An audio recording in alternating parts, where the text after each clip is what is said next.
Hello mga ka-chicken o ka-farmers! Early in the morning, magpapakain po tayo ng manok. Ito po ay heritage chicken.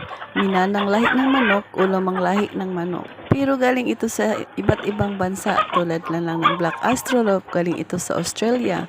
Rhode Island Red, galing ito sa Amerika. At Sussex Chicken, galing sa United Kingdom. Pero ito po ay nabubuhay sa Pilipinas, kaya nga nating inaalagaan. At masarap ang mga karne nito.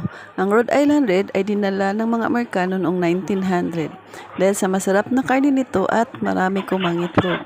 At ito ay nabubuhay lamang sa mga gulay, prutas, dahon. Pero mas lalo silang lumaki kung lalagyan natin ng konting feeds. Ito ay maihambing sa mga organic na mga animals.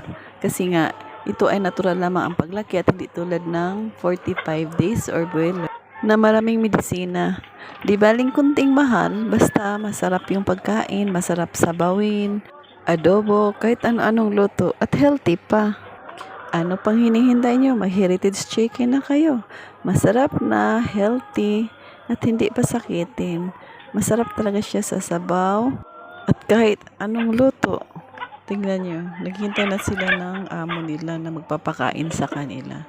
Alam nila kung anong oras sila papakainin.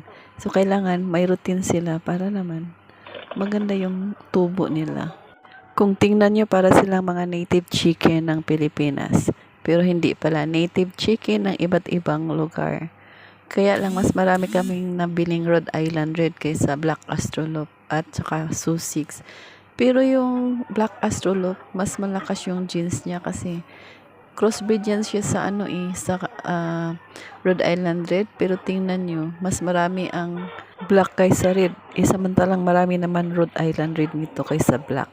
Sana magustuhan nyo ang konting vlog na ito tungkol sa mga manok namin na heritage.